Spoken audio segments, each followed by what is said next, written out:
भगवान का निर्वाण कथा, मोहरूपी निद्रा के नाशक, विश्व तत्वों के प्रकाशक और भव्य जीवरूपी कमलों के प्रबोधक ऐसे ज्ञानभास्कर श्री वीर स्वामी को मैं नमस्कार करता हूँ।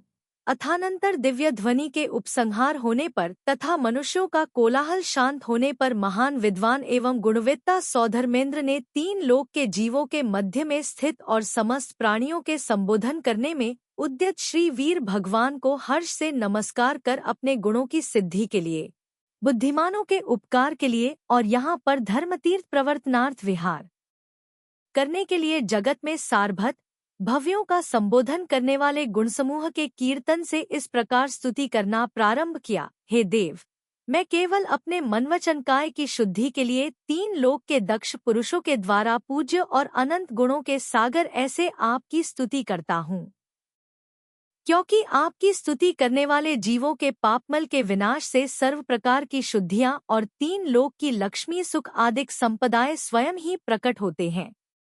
ऐसा निश्चय कर हे प्रभो, आपकी स्तुति करने के लिए यह सर्व योग्य सामग्री पाकर विशिष्ट फल का इच्छुक कौन विद्वान आपकी स्तुति नहीं करता?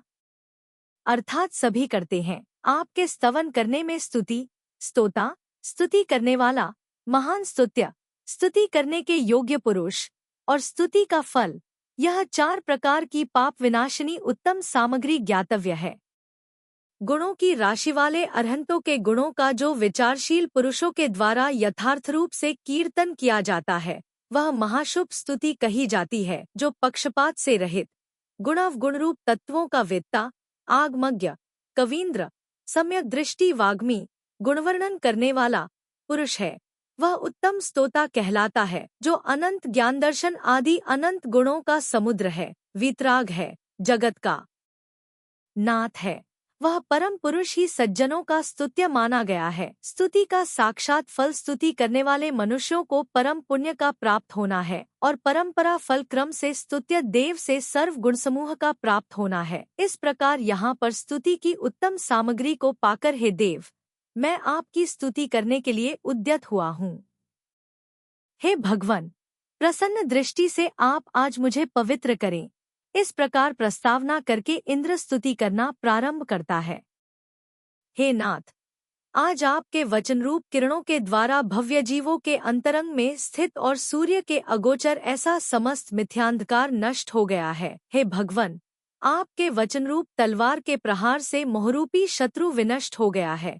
इसी से वह सकल गण सहित आपको छोड़कर इंद्रिय और मन के विषयों में निमग्न जड़ात्माओं के आश्रय को प्राप्त हुआ है। हे देव, आपके धर्मदेशनारूपी वज्र के प्रहार से आहत हुआ कामदेव आज अपने इंद्रिय चोरों के साथ मरण अवस्था को प्राप्त हुआ है। हे नाथ, आपके केवल ज्ञानरूप चंद्र के उदय से बुद्धिमानों को सम्यक शनादि रत्नों का दाता धर्मरूपी समुद्र वृद्धि को प्राप्त हुआ है। हे भगवान, आज तीन लोक को दुख देने वाला भव्यों का पापरूपी शत्रु आपके धर्मोपदेश रूपी आयुध से क्षय को प्राप्त हुआ है। हे नाथ, आज आपसे सम्यक दर्शन, सम्यक चारित्र आदि उत्तम लक्ष्मी को पाकर के कितने ही भव्य जीव अनंत सुख की प्राप्ति के लिए मुक्ति मार्ग पर चल रहे हैं। हे ईश, आपसे रत्नत्रय और तपरूपी बाणों को पाकर के कितने ही भव्य आज मुक्ति पाने के लिए चिरकाल से साथ में आए लगे हुए कर्मरूपी शत्रुओं को मार रहे हैं।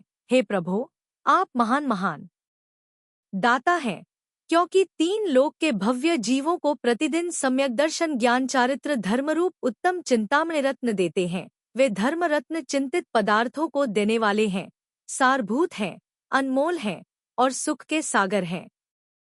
आतः लोक में आपके समान कौन महान दाता और महाधनी है। हे स्वामिन, आज मोहनिद्रा से नष्ट चेतना शक्ति वाला यह जगत आपके ध्वनिरूप सूर्य के उदय से प्रबुद्ध होकर सोने से उठे हुए के समान प्रतीत हो रहा है। हे विभो, आपके प्रसाद से आपके चरणों का आश्रय लेने वाले लोगों में से कितने ही स्वर्ग को, कितने ही सर्वार्थ सिद्धि को और कितने ही परम पद मोक्ष को जा रहे हैं। जिस प्रकार पशुओं और देवों के साथ यह सर्व चतुर्विद संग आपकी वाणी से कर्म संतान का घात करने के निश्चय से सजित हुआ है, उसी प्रकार आपके विहार से इसार यखंड में उत्पन्न हुए अन्य ज्ञानी जन भी सर्व तत्वों को जानकर अपने पापों के संचय का घात करेंगे। अन्य जीव आपके तीर्थ विहार से कितने ही भव्य जीव तपरूप खड्ग के द्वारा संसार की स्थिति का घात कर उत्तम सुख के समुद्र ऐसे मोक्ष को प्राप्त होंगे।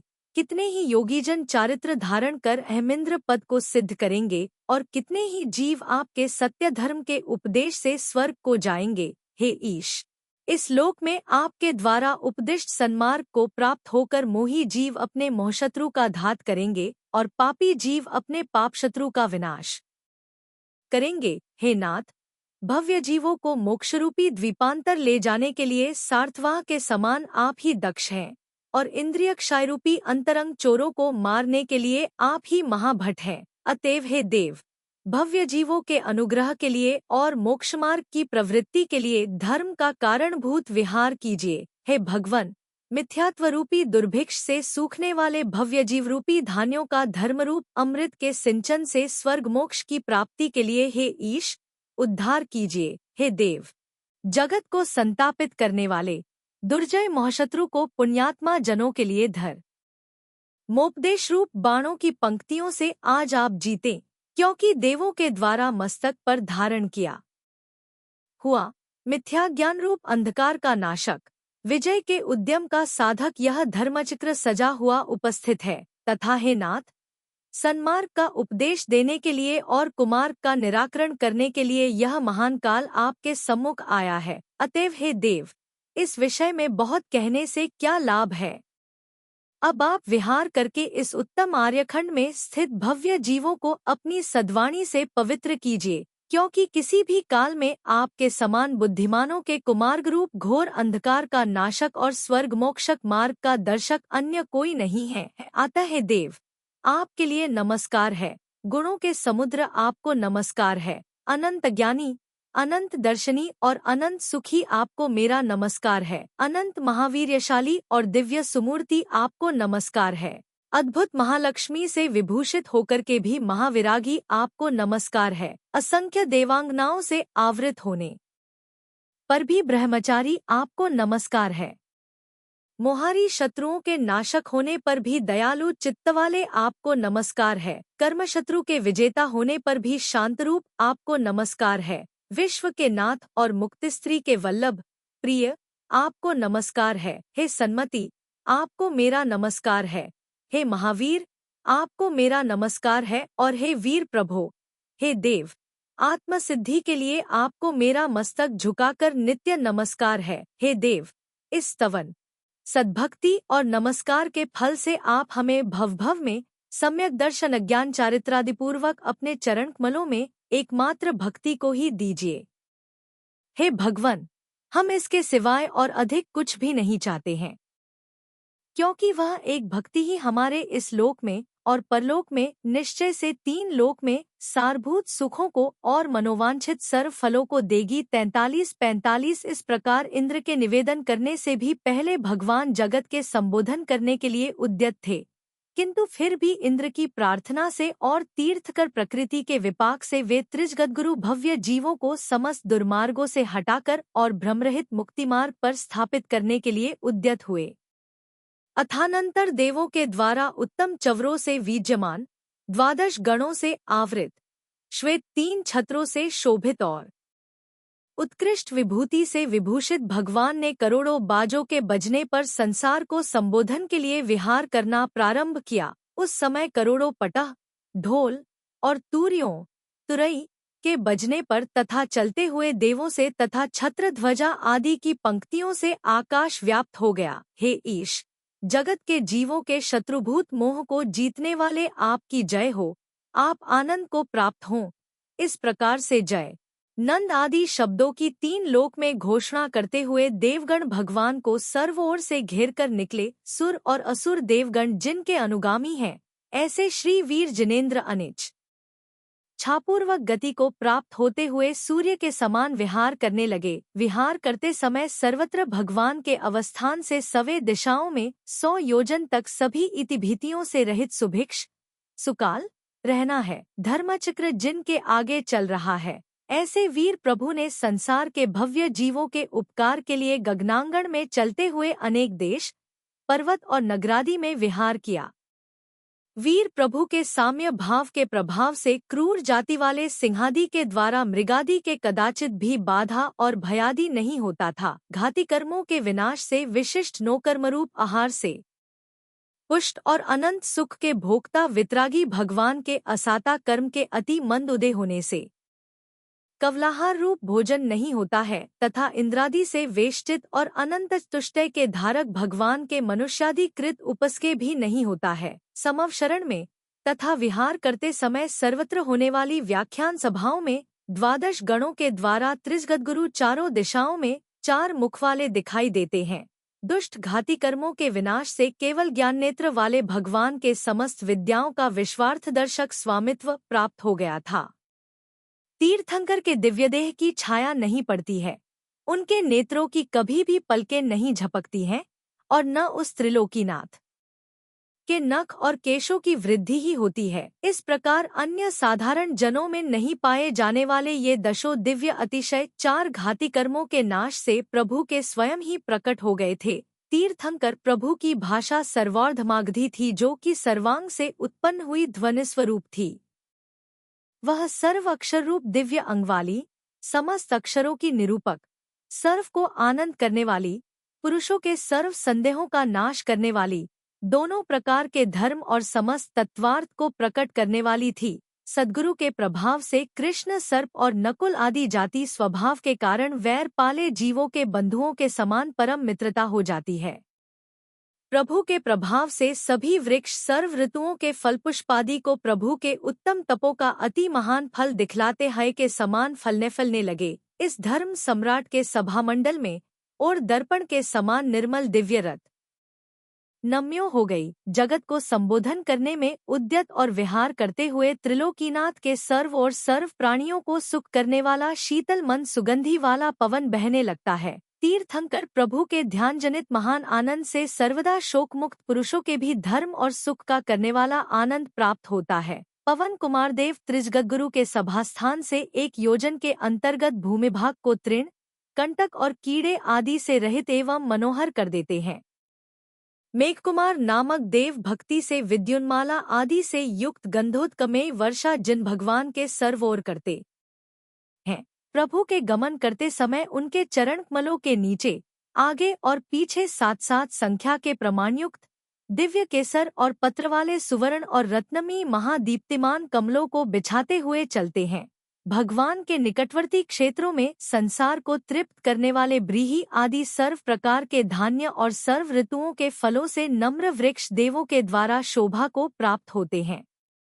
कर्ममल से रहित जिनेन्द्र के सभास्थान में आकाश के साथ सर्व दिशाएं देवों के द्वारा निर्मल होती हुई शोभित होती हैं, जो पाप से मुक्त हुई के समान प्रतीत होती हैं।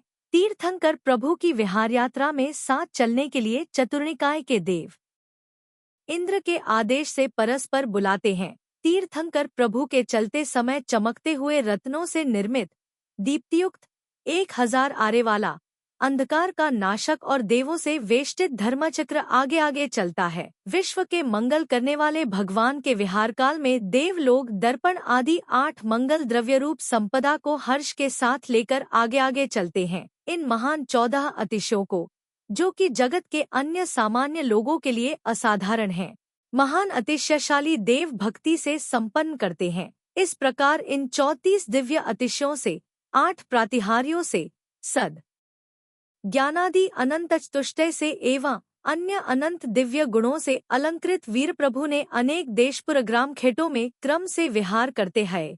धर्मोपदेश रूपी अमृत के द्वारा सज्जनों को तृप्त करते, बहुतों को मुक्ति मार्ग में स्थापित करते, अनेकों का तत्वदर्शन रूप वचन किरणों से मिथ्या ज्ञान रूप कुमार्ग के गाढ़ अंधकार को हरते, मुक्ति का मार्ग स्पष्ट रूप से प्रकाशित करते, भव्य जीवों के लिए कल्पवृक्ष के समान सम्यक्त्व ज्ञान चारित्र तप और दीक्षारूपी मनोवांछित महामणियों को नित्य देते हुए चतुर्विध संग और देवों से आवृत और धर मके स्वामी ऐसे श्री वीर जिनेन्द्र राजगृह के बाहर स्थित विपुलाचल के उन्नत शिखर के ऊपर आए।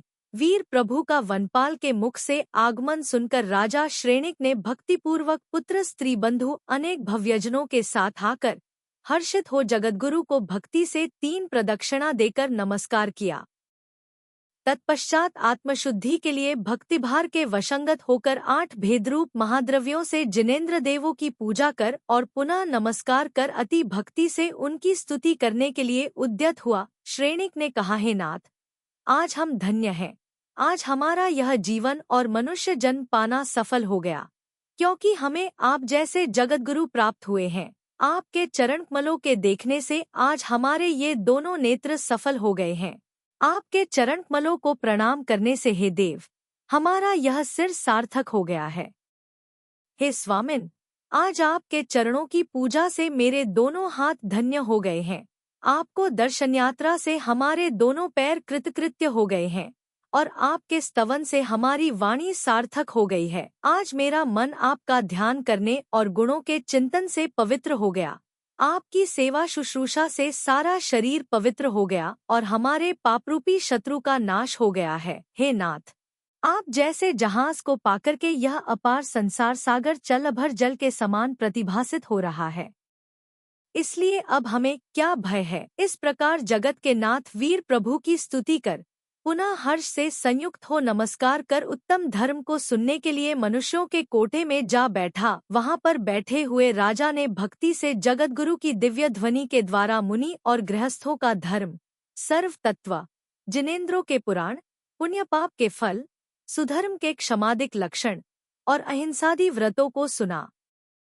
तत्पश्चात श्रेणिक राजा ने श्री गौतम प्रभु को नमस्कार कर पूछा, है भगवन, मेरे ऊपर दया करके मेरे पूर्वजन्मों को कहिए। श्रेणिक के प्रश्न को सुनकर परोपकारी श्री गौतम गणधर बोले, है श्रीमन, मैं तेरे 3 भव से संबंध रखने वाले वृत्तांत को कहता हूँ, सो तू सुन। इसी जम्बूद्वीप में विंध्याचल पर कुटव नामक वन में एक खदिरसार नाम का भला भील रहता था। उस बुद्धिमान ने किसी समय पुण्योदय से सर्व प्राणियों के हित करने में उद्यत समाधिगुप्त योगी को देखकर प्रणाम किया। उन्होंने, हे भद्र, तुझे धर्म लाभ हो, यह आशीर्वाद दिया।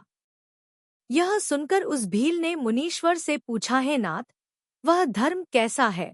उससे प्राणियों का क्या कार्य सिद्ध होता है?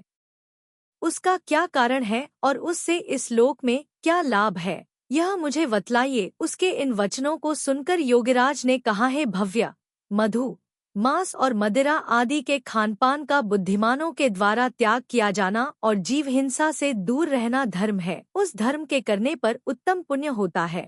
पुण्य से महान स्वर्ग सुख प्राप्त होता है। ऐसे धर्म का जो लाभ प्राप्ति यहाँ पर हो, वही धर्म लाभ कहा जाता है। यह सुनकर वह भील उनसे इस प्रकार बोला, है मुनिराज, मैं मांस भक्षण और मदिरापान आदि का निश्चित रूप से त्याग करने के लिए समर्थ नहीं हूँ। तब उसका अभिप्राय जानकर मुनिराज ने उस भील से कहा, क्या तूने पहले कभी काक का मांस खाया अथवा नहीं, यह मुझे बता। यह सुनकर वह बोला, मैंने कभी काकमांस नहीं खाया है। तब योगी बोले, दी ऐसी बात है तो हे भद्र, सुख प्राप्ति के लिए तू अब उसके खाने के त्याग का नियम ग्रहण कर, क्योंकि नियम के बिना बुद्धिमानों को कभी पुण्य प्राप्त नहीं होता है। वह भील भी मुनिराज के यह वचन सुनकर संतुष्ट होकर बोला, तब मुझे व्रत दीजिए। ऐसा कहकर और उनसे काकमांस नहीं खाने का शीघ्र व्रत लेकर और मुनि को नमस्कार कर अपने घर चला गया। अथानंतर किसी समय पाप के उदय से उसके असाध्य रोग के उत्पन्न होने पर वैद्य ने उस रोग की शांति के लिए काकमांस औषध है, ऐसा कहा। तब काकमांस के खाने के लिए स्वजनों से प्रेरित हुआ वह चतुर भील इस प्रकार बोला, हो कोटि भवों में बड़ी कठिनता से प्राप्त व्रत को छोड़ कर जो अज्ञानी अपने प्राणों की रक्षा करते हैं, उससे धर्मात्माओं का क्या प्रयोजन साध्य है? क्योंकि प्राण तो भव भव में सुलभ हैं, किंतु शुभवत पाना सुलभ नहीं है। इसलिए प्राणों का परित्याग करना उत्तम है, किंतु व्रत भंग करके जीवित रहना अच्छा नहीं है। व्रत की रक्षा करते हुए प्राणत्याग से स्वर्ग प्राप्त होगा और व्रत भंग करने से नरक प्राप्त होगा। इस प्रकार कहकर उसने औषधरूप में भी काकमांस को खाना स्वीकार नहीं किया। रोग उत्तरोत्तर बढ़ने लगा। यह समाचार उसकी ससुराल पहुंचा। तब उसके इस नियम को सुनकर सूरवीर नाम का उसका साला शोक से पीड़ित होकर अपने सारस पर से चला और मार्ग में आते हुए उसने महाघन वन के मध्य में स्थित वटवृक्ष के नीचे रोती हुई किसी देवी को देखकर पूछा, हे देवते, तू कौन है और किस कारण से रो रही है? यह सुनकर वह बोली, है भद्र, तुम मेरे यह वचन सुनो। 113-115 मैं वन्यक्षी हूँ और इस वन में रहती हूँ। पाप के उदय से तुम्हारा खदिरसार बहनोई व्याधि से पीड़ित है। वह मरकर काकमांस की निवृत्ति से प्राप्त पुण्य के फल से मेरा पति होगा। किंतु हे शठ, काकमांस खिलाने के लिए जाते हुए तुम उसे नरक में भेजकर वृथा ही घोर दुखों का भाजन बनाना चाहते हो। इस कारण शोक से आज मैं रोदन कर रही हूँ। उसकी यह बात सुनकर वह बोला, है देवी, तुम शोक को छोड़ो, मैं उसके नियम का कभी भी भंग नहीं करूँगा। इस प्रकार कहकर और उसे संतुष्ट कर वह शीघ्र उस बीमार खदिरसार के पास आया और उसके परिणामों की परीक्षा के लिए ये वचन बोला, हे मित्र, रोग के दूर करने के लिए तुम्हें यह काकमांस उपयोग में लेना चाहिए। अरे, जीवन के रहने पर यह पुण्य तो फिर भी किया जा सकता है। अपने साले के यह वचन सुनकर वह बुद्धिमान खदिरसार बोला, है मित्र, ये लोकनिंद्य, नरक देने वाले और धर्म के नाशक वचन कहना उचित नहीं है। मेरी यह अंतिम अवस्था आ गई है। अतः इस समय तुम धर्म के कुछ अक्षर बोलो, जिससे कि परलोक में मेरी यह आत्मा सुखी होवे। उसका यह निश्चय जानकर तत्पश्चात उसने यक्षी का सर्व कथानक और उसके व्रत का फल अतिप्रीति से खदिरसार को बतलाया। उसके वचन सुनकर उस सुधी खदिरसार ने धर्म और धर्म के फल में संवेग को धारण कर और सर्व प्रकार के मांसादिक को छोड़कर अनुव्रतों को ग्रहण कर लिया। जीवन काल के अंत में प्राणों को समाधि से त्याग कर वह उसके फल से सौधर्म स्वर्ग में अनेक सुखों का भोग ता महर्धिक देव हुआ। तत्पश्चात अपने नगर को जाते हुए सूरवीर ने वन के उसी स्थान पर उस यक्षी को देखकर आश्चर्ययुक्त हृदय होकर उससे स्वयं ही पूछा, है देवी, मेरा वह बहनोई क्या अब तेरा पति हुआ है अथवा नहीं हुआ है? वह बोली, वह मेरा पति नहीं हुआ, किंतु सर्व व्रतों से उपार्जित पुण्य से सौधर्म नाम के प्रथम स्वर्ग में हमारी व्यंतरों की क्षुद्र जाति से परामुख उत्कृष्ट जाति का महारिद्धिधारी देव हुआ है। वहाँ पर वह स्वर्ग की लक्ष्मी को पाकर जिनेश्वर देव की पूजा को करता हुआ देवियों के समूह से उत्पन्न हुए परम सुख को भोग रहा है। यक्षी की यह बात सुनकर वह बुद्धिमान सूरवीर अपने हृदय में इस प्रकार विचारने लगा, हो व्रत को शीघ्र प्राप्त हुए उत्तम फल को देखो, जिस व्रत के द्वारा परलोक में ऐसी स्वर्ग संपदाएं प्राप्त होती है। उस व्रत के बिना मनुष्य को काल की एक कला भी कभी बिताना योग्य नहीं है। ऐसा विचार कर और शीघ्र ही समाधिगुप्त मुनिराज के पास जाकर उन्हें नमस्कार कर उस भव्य ने गृहस्थों के व्रतों को हर्ष के साथ ग्रहण कर लिए।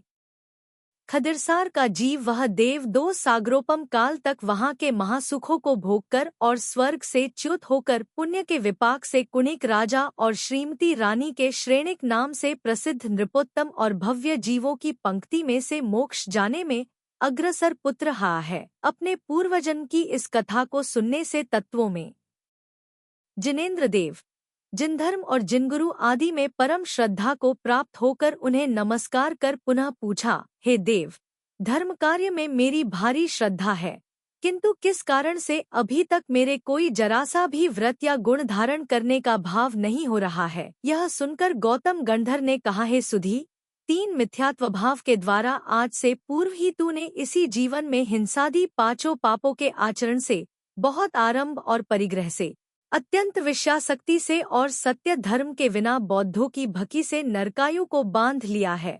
अतः उस दोष से तेरे रंज मात्र भी व्रत का परिग्रह नहीं है, क्योंकि देवायु को बांधने वाले जीव ही मुनि और श्रावक के 2 भेदरू धर्म को स्वीकार करते हैं। अपने नरकायु का बंध सुनकर राजा श्रेणिक मन ही मन विचारने लगा, हो भगवान, तब इससे मेरा कैसे छुटकारा होगा? उसके मन की यह बात जानकर गौतम ने कहा, संसार से उद्धार करने वाला सम्यक्त्व है। वह 10 प्रकार का है। 1 आज्ञा सम्यक्त्व, 2 मार्ग सम्यक्त्व, 3 उपदेश सम्यक्त्व, 4 सूत्र सम्यक्त्व, 5 बीज सम्यक्त्व, 6 संक्षेप सम्यक्त्व, 7 विस्तार सम्यक्त्व, 8 अर्थोत्पन्न सम्यक्त्व, 9 अवगाढ़ सम्यक्त्व और 10 परमावगाढ़ सम्यक्त्व। यह 10 प्रकार का सम्यक्त्व मोक्षरूप प्रासाद में जाने के लिए प्रथम सोपान है। सर्वज्ञ देव की आज्ञा के निमित्त से जीवादि 6 द्रव्यों में दृढ़ रुचि या श्रद्धा होती है, वह उत्तम आज्ञा सम्यक्त्व है। यहाँ पर परिग्रह रहित निश्चल, वस्त्ररहित दिगंबर और पाणिपात्र भोजी साधु आदि के लक्षण वाले निर्ग्रंथ धर्म को मोक्षमार्ग की जो दृढ़ श्रद्धा उत्पन्न होती है, वह मार्ग सम्यक्त्व है।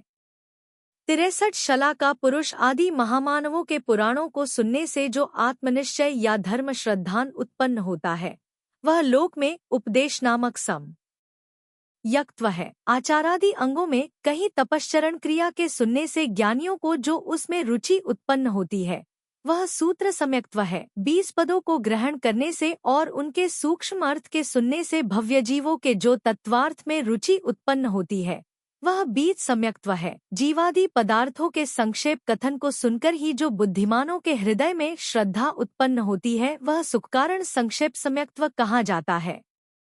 जीवादि पदार्थों के विस्तारयुक्त कथन को सुनकर प्रमाण और नयों के विस्तार द्वारा जो धर्म में निश्चय उत्पन्न होता है, वह विस्तार सम्यक्त्व है। द्वादशांग श्रुत रूप समुद्र का अवगाहन कर वचन विस्तार को छोड़कर और अर्थमात्र को अवधारण कर जो श्रद्धा उत्पन्न होती है, वह अर्थ सम्यक्त्व है। अंग प्रविष्ट और अंग बाह्य श्रुत के रहस्य चिंतन से क्षीण कषायी योगी के जो दृढ़ रुचि उत्पन्न होती है, वह अवगाढ़ सम्यक्त्व है।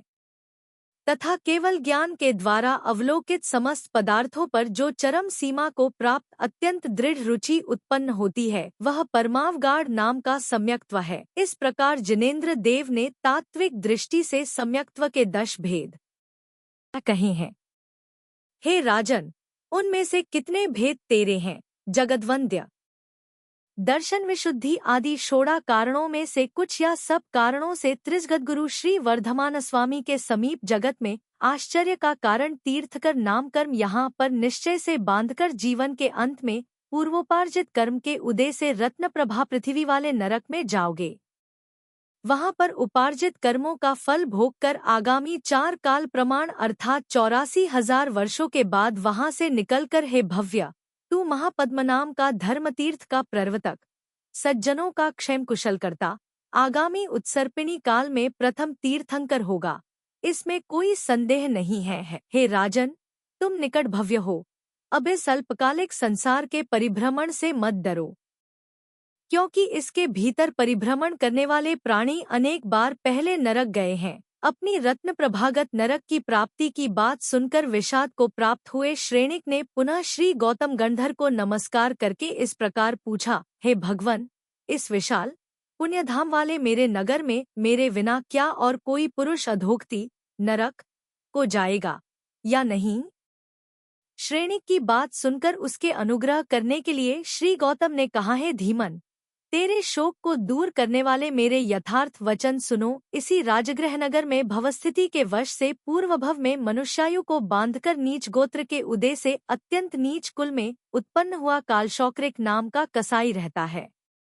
अब उसे 7 भव संबंधी जातिस्मरण ज्ञान उत्पन्न हुआ है। अतः वह विचार निलगा है कि यदि पुण्य पाप के फर से जीवों का संबंध होता तो मैंने पुण्य के बिना यह मनुष्य जन्म कैसे पा लिया। इसलिए न पुण्य है और न पाप है, किंतु इंद्रियों के विषयों से उत्पन्न हुआ वैश्विक सुख ही कल्याणकारक है। ऐसा मानकर वह पापात्मा निःशंक होकर हिंसादि 5 पापों को और मांसादि के आहार को निश्चयतः करता है। इन पापों के फल से तथा बहुत आरंभ और परिग्रह से उसने नरकायु को बांध लिया है। जीवन के अंत में वह उक्त पापों के उदय से अंतिम 7वें नरक को जाएगा। तथा इसी नगर में शुभाना वाली एक ब्राह्मण पुत्री है। वह राग से अंधी और मद से वहवल है। तीव्र स्त्रीवेद के उदय से शील रहित है, अर्थात व्यभिचारिणी है और विवेकरहित है। वह गुणी, शीलवान और सदाचारी पुरुषों को देखकर और सुनकर अत्यंत कुपित होती है। उसने भी इंद्रिय विषय सेवन की अतीव लंपटता से नरकायु बांध ली है। वह भी जीवन के अंत में रौद्र ध्यान से मरकर पाप के फल से निंद्य और डॉट सर्वदुहकों की खाने वाली तमह प्रभा नाम की छठी नरक भूमि जाएगी। 167 169। यह सुनकर राजा श्रेणिक कुछ आश्वस्त हुए। जब गौतम स्वामी नरक जाने वाले उक्त दोनों की बात कह चुके, तब अभय कुमार ने गंधर्देव को नमस्कार करके अपने पूर्ववों को पूछा। उसके अनुग्रह की बुद्धि से गौतम स्वामी ने उसकी भवावली को इस प्रकार से कहना प्रारंभ किया है। भद्र, इस भरत क्षेत्र में सुंदर नाम का एक ब्राह्मण पुत्र था। वह 3 मूढ़ताओं से युक्त मिथ्या दृष्टि था। वह कुबुद्धि वेदों के अभ्यास के लिए एक बार जब अहनदास जैनी के साथ मार्ग में जा रहा था, तब किसी स्थान पर पीपल के वृक्ष के नीचे रखी हुई पत्थरों की राशि को देखकर, यह मेरा देव है, ऐसा कहकर और उस वृक्ष की 3 प्रदक्षिणा देकर उसने उसे नमस्कार किया। उसकी यह चेष्टा देखकर उसे समझाने के लिए अरहतदास ने हंसकर और पैर से उसे मर्दन कर उसे तोड़ दिया। वहां से आगे जाने पर कपिरोमा करेंच नाम की वेली के समूह को देखकर उस अहनदास श्रावक ने यह मेरा देव है ऐसा कहकर मायाचार से उसे नमस्कार किया। यह देखकर उस सुंदर ब्राह्मण पुत्र ने पहले की ईर्ष्या से उसे दोनों हाथों से उखाड़कर और उसकी फलियों को मसलकर सारे शरीर में रगड़ डाला। उसकी रगड़ से उसके सारे शरीर में असह्य वेदना हुई। उससे डरकर वह अरहतदास से बोला, हो तेरा देव सच्चा है। तब वह जैनी हंसकर उसके संबोधन के लिए बोला, अरे भद्र, ये वृक्ष पाप के उदय से यहाँ एकेंद्रीय वनस्पति की पर्याय को प्राप्त हैं। ये किसी का निग्रह या अनुग्रह करने में असमर्थ हैं। ये कभी देव नहीं कहे जा सकते, किंतु सच्चे देव तो तीर्थकर ही हैं, जो कि सांसारिक सुख और मुक्ति को देने वाले हैं, 3 लोक के ज्ञान से युक्त हैं। वे ही पूजनीय देव हैं। उनके सिवा इस लोक में और कोई देव नहीं है। इत्यादि वचनों से अरहदास ने उस ब्राह्मण पुत्र की देव मूढ़ता को दूर किया। तत्पश्चात क्रम से चलते हुए वे दोनों गंगा नदी के किनारे आ पहुँचे। तब उस मिथ्यादृष्टि ब्राह्मण पुत्र ने यह तीर्थजल निश्चय से पवित्र है, शुद्धि का कारण है, यह कहकर उसके जल से स्नान कर उसकी वंदना की। वहां पर उस श्रावकोत्तम अरहतदास ने भोजन किया और खाने का इच्छुक देखकर उस ब्राह्मण पुत्र को अपने खाने से बचे हुए जूठे अन्न को गंगा के जल से मिश्रित कर उसे खाने के लिए दिया। यह देखकर वह बोला कि इन जूठे अन्न को मैं कैसे खा सकता हूँ। तब उसको सन्मार्ग प्राप्त कराने के लिए वह जैनी बोला, है मित्र, गंगाजल से मिश्रित भी यह जूठा अन्न यदि निंदनीय है, तो गधे आदि से जूठा किया गया जल कैसे शुद्ध और शुद्धि को देने वाला हो सकता है। अतः न जल पवित्र है, न जलस्थान तीर्थ है, और न उसमें किया गया स्नान मनुष्यों की शुद्धि कर सकता है। किंतु जल में स्नान करने से अनेक प्राणियों का नाश होता है, अतः वह केवल पाप का कारण ही है। यह शरीर स्वभाव से अशुचि का भंडार है, किंतु इसके भीतर विराजमान आत्मा शुद्ध है, निर्मल है। स्नान से पवित्रता नहीं आती है, इस कारण स्नान करना व्यर्थ ही पापों का उपार्जन करने वाला है। मिथ्यात्व आदि भावमल से मलिन जीव यदि स्नान करने से शुद्ध होते होवे, तब तो नित्य ही जल में स्नान करने वाले मगरमच्छादि वंदन करने के योग्य हैं, दयायुक्त मनुष्य नहीं। इसलिए हे भद्र, यह गंगा तीर्थ नहीं है, किंतु अरहंतदेव ही तीर्थ हैं, और उनका वचनरूप अमृत जल ही जीवों की शुद्धि करने वाला और अंतरंग मल का विनाशक है। इस प्रकार तीर्थादि के सूचक संबोधनात्मक वचनों से अहनदास ने हठात उसकी तीर्थमूढ़ता दूर की। वहीं कुछ दूर पर गंगा के किनारे ही पंचाग्नि के मध्य में बैठे किसी तापस को देखकर वह विप्रपुत्र बोला, देखो, मेरे मत में ऐसे ऐसे बहुत से तपस्वी हैं। 190। तब उस अहनदास ने उसके गर्व को दूर करने के लिए कौलिक शास्त्र के तप संबंधी अनेक वचनों के द्वारा उस तापस के साथ संभाषण किया और अपनी प्रबल युक्तियों से उसे मदरहित करके उस जैनी ने उस ब्राह्मण पुत्र से स्पष्ट कहा, है भद्र, ये कुतपस्वी क्या सच्चा तप करने के लिए समर्थ हैं? अर्थात नहीं है, किंतु इस भूतल पर सर्वज्ञ देव ही सच्चे महान देव हैं। परिग्रह रहित निर्ग्रंथ साधु ही सच्चे साधु हैं, और वे ही वंदनीय हैं। मनुष्य को दया में धर्म ही सेवन करना चाहिए, जिनदेव के द्वारा उपदिष्ट। सिद्धांत ही सत्य है और वही विश्व की सर्व वस्तुओं का दर्शक है। जिनशासन ही वंदन करने के योग्य है और हिंसादि पापों से रहित निर्दोष तप ही प्राणियों को शरण देने वाला है। इसलिए हे मित्र, कुमार को शत्रु के समान छोड़कर इन सत्यार्थ देवशास्त्र गुरु और दयामय धर्म का निश्चय करके सम्यक दर्शन को ग्रहण करो। यह सम्यक दर्शन ही धर्म का मूल है और सर्व सुखों की खानी है। इस प्रकार उस अहंहास के संबोधक वचनों को सुनकर उस सुंदर विप्रपुत्र ने हर्ष के साथ मिथ्या दर्शन को छोड़कर काललब्धि के प्रभाव से सत्य धर्म को ग्रहण कर लिया। तत्पश्चात मित्रता को प्राप्त वे दोनों द्विज गहन 8वीं के मध्य में जाते हुए पापोदय से दिग्मूढ़ता को प्राप्त हो गंतव्य दिशा भूल गए। जीवन के उपाय से रहित निर्जन वन में एकमात्र जिनेंद्र देव और जिनधर्म को ही शरण जानकर उन दोनों उत्तम ज्ञानियों ने आहार शरीर आदि का त्याग कर और उत्साह को धारण कर मुक्ति की सिद्धि के लिए संन्यास को ग्रहण कर लिया। तदंतर अति धैर्य के साथ क्षुधा त्रिषादि परीक्षों को सहन कर और शुभध्यान से समाधिपूर्वक प्राणों को छोड़कर वे दोनों ब्राह्मण इस व्रताचरण से उपार्जित पुण्य के द्वारा सौधर्म स्वर्ग में भारी रिद्धि के धारक अनेक सुरों से पूजित एवं दिव्य सुखों के भोक्ता देव हुए।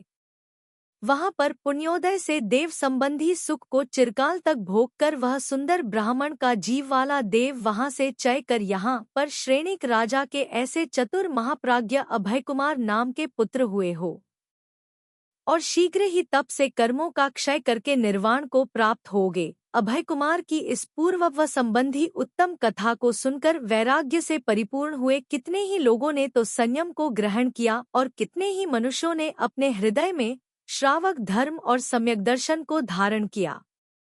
इस प्रकार गौतम स्वामी से धर्म और श्रुतरूप अमृत को पीकर अभय कुमार पुत्र के साथ श्रेणिक राजा भक्तिपूर्वक श्रीवीर जिन को और गौतम गंधर को नमस्कार कर अपने राजगृह नगर को चला गया। अथानंतर वीर जिनेंद्र के 11 गंधरों में इंद्रभूति गौतम प्रथम गंधर थे, दूसरे वायुभूति, तीसरे अग्निभूति, चौथे सुधर्मा, 5वें मौर्य, 6ठे मौंड्य मंडिक, 7वें पुत्र, 8वें मैत्रेय, 9वें अकंपन, 10वें अंधवेल और 11वें प्रभास गंधर हुए।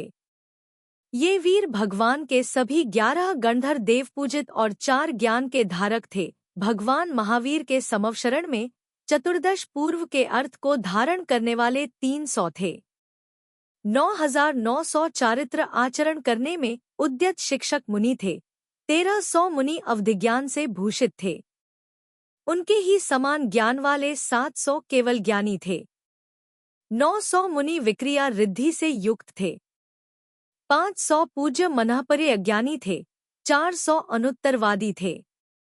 इस प्रकार ये सब मिलकर 14,000 साधु श्रीवर्धमान स्वामी के शिष्य परिवार में थे और ये सब रत्नत्रय से विभूषित थे। चंदन आदि 36,000 आरिकाएं थी। वे सब उत्तम तप और मूल गुणों से युक्त थी और भगवान के चरण कमलों को नमस्कार करती थी। सम्यक दर्शन, सम्यक ज्ञान और गहस्थव्रतों से संयुक्त 1 लाख श्रावक थे और 3 लाख श्राविकाएं थी। ये सभी जिनेंद्र देव के चरण कमलों को पूजते थे। असंख्यात देव और देवियां भगवान के पादार विंदों की दिव्य स्तुति, नमस्कार, पूजा और करोड़ों प्रकार के उत्सवों से सेवा करते थे।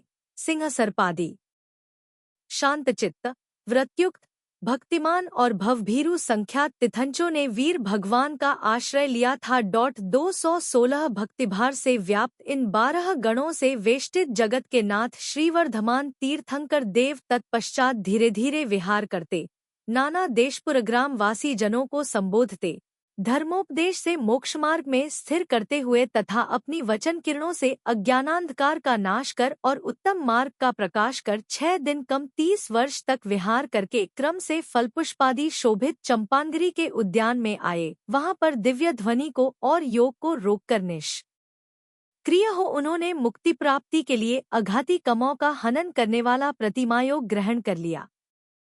तत्पश्चात उन्होंने देवगति, 5 शरीर, 5 संघात नाम कर्म, 5 बंधन, 3 अंगोपांग, 6 संहनन, 6 संस्थान, 5 वर्ण, 2 गंध, 5 रस, 8 स्पर्श, देवगत्यानुपूर्वी, अगुरुलघु, उपघात, परघात, उच्छ्वास, दोनों विहायोक्ति, अपर्याप्त नाम, प्रत्येक शरीर, स्थिर अस्थिर, शुभ अशुभ, दुर्भग, दुहस्वर, अनादेय, ऐशकीर्ति, असाता वेदनीय, नीच गोत्र और निर्माण नामकर्म, इन 72 संख्या वाली मुक्ति की बाधक प्रकृतियों को जिनोत्तम वर्धमान स्वामी ने योग शक्ति से अयोगी गुणस्थान में चढ़कर चौथे महाशुक्लध्यान रूप खड्ग से अपने शत रुओं को सुभट के समान उस गुणस्थान के द्विचर्म समय में एक साथ क्षय कर दिया। तत्पश्चात आदे नाम, मनुष्यक्ति, मनुष्य गत्यानुपूर्वी, पंचेंद्रिय जाति, मनुष्यायु, पर्याप्ति नाम, त्रस, बादर नाम, सुभग, यशकीर्ति, सातावेदनीय, उच्च गोत्र और तीर्थकर नाम में इन 13 प्रकृतियों को वर्धमान तीर्थेश्वर ने उसी शुक्ल ध्यान के द्वारा अयोगी केवली गुणस्थान के अंतिम समय में क्षय कर दिया। इस प्रकार शुभ कार्तिक मास की अमावस्या तिथि के दिन स्वाति नक्षत्र में श्रेष्ठ प्रभात समय समस्त कर्मशत्रुओं के तीनों शरीरों का विनाश कर उस निर्मल आत्मा ने ऊर्ध्वगति स्वभाव होने से ऊपर जाकर निर्वाण मोक्ष को प्राप्त किया। वहां पर क्षायिक सम्यक्त्व आदि 8 गुणस्वरूप सिद्धपना को प्राप्त कर वे अमूर्त वर्धमान सिद्ध परमेष्ठी उपमारहित, विषयातीत, परद्रव्यों के संबंध से रहित, दुहखों से रहित, बाधाओं से रहित, क्रम से रहित, नित्य, स्वात्मीय, परम शुभ अनंत सुख को भोग रहे हैं। संसार में नरपति, विद्याधरपति, देवपति, आर्य और म्लेच्छ मानव और अन्य भी 3 लोक के जीव जिस उत्तम सुख को वर्तमान में भोग रहे हैं, भूतकाल में उन्होंने भोगा है और भविष्यकाल में वे भोगेंगे। वह सब यदि एकत्रित कर दिया जाए तो उससे भी अनंत गुणा वचन गोचर सुख मोक्ष में एक समय के भीतर भोगते हैं।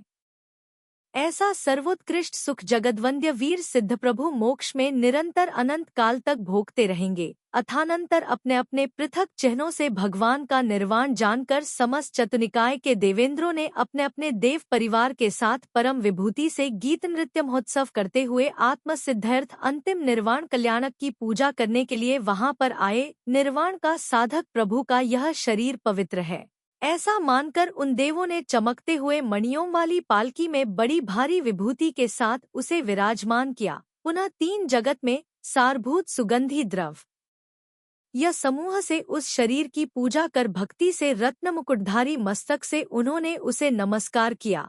तत्पश्चात अग्निकुमार देवेंद्र के मुकुट से उत्पन्न हुई अग्नि से वह शरीर गगनांगण को सुगंधित करता हुआ पर्यायांतर भस्म भाव को प्राप्त हुआ।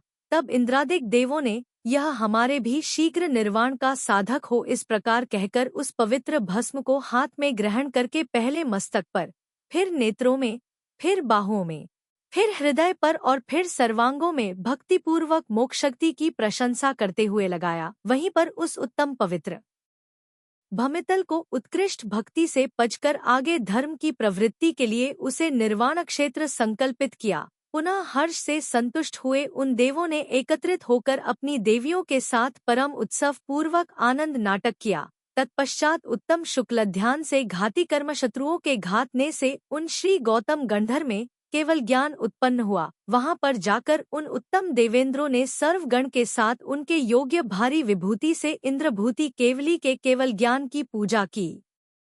इस प्रकार उत्तम चारित्र के योग से जो देव और मनुष्य शक्ति में सारभूत महासुख को भोगकर और तीर्थ के नाथ होकर नरपति, खगपति और सुरपतियों से पूजित हो और तत्पश्चात सर्व कर्मों का नाश कर शिवसदन को प्राप्त हुए, उन वीरनाथ की मैं सकल कीर्ति स्तुति करता हूँ। वीरजन वीरजनों से पूजित है, गुणनिधि हैं। वीरजन को वीरजन ही आश्रित होते हैं। वीर के द्वारा ही इस लोक में शिव सुख प्राप्त किया जाता है। अतः वीर के लिए मेरा नित्य नमस्कार है।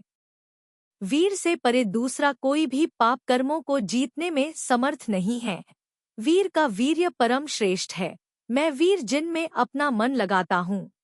हे वीर, शत्रु को जीतने में मुझे वीर करो। अंतिम मंगल कामना मैंने चरित्र की रचना के बहाने जो वीर प्रभु को मस्तक से नमस्कार किया है, भक्तिपूर्वक अपनी वाणी के द्वारा शक्ति के अनुसार उनके गुणों का वर्णन कर उनकी प्रशंसा और स्तुति की है एवं शुभ भावों से बार बार उनकी पूजा की है।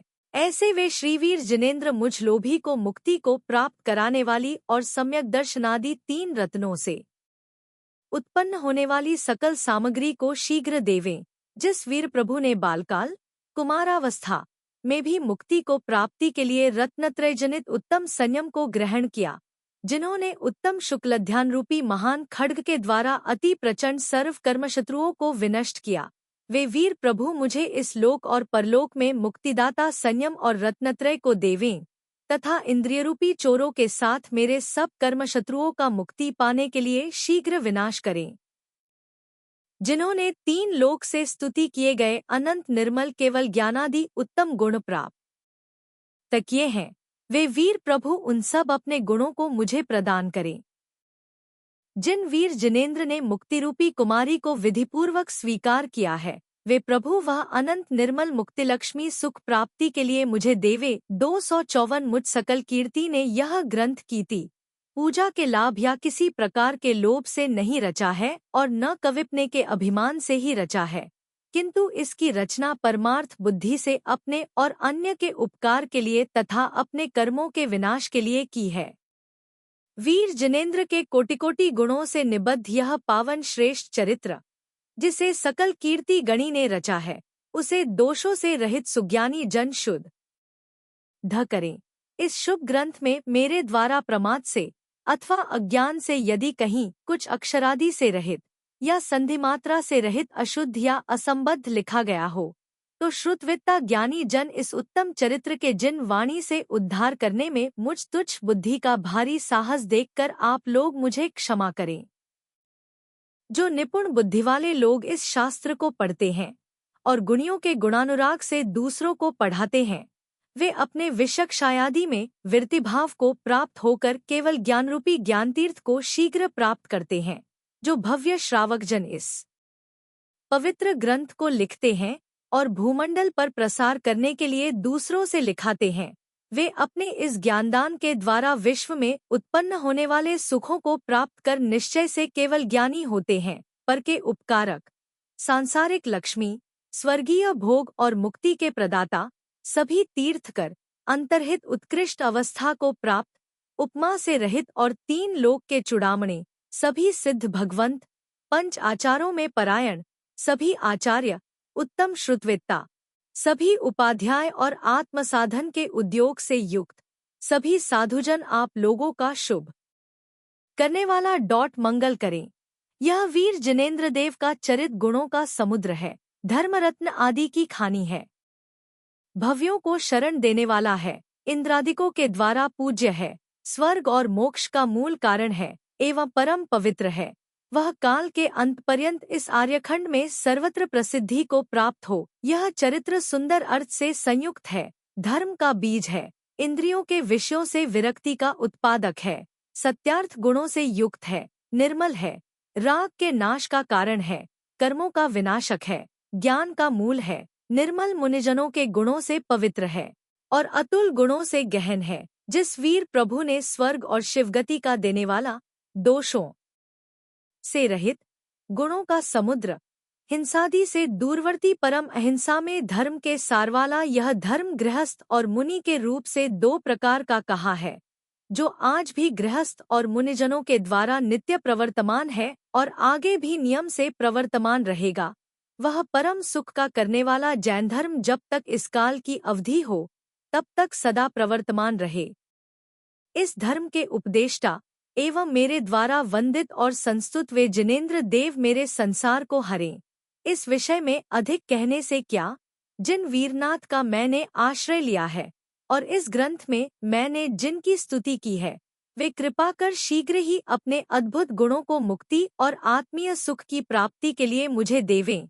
श्री सन्मति के इस चरित्र के यत्न से गणना किए गए सर्वश्लोक 3035 हैं, अर्थात मूल संस्कृत चरित्रम 3035 श्लोक प्रमाण है।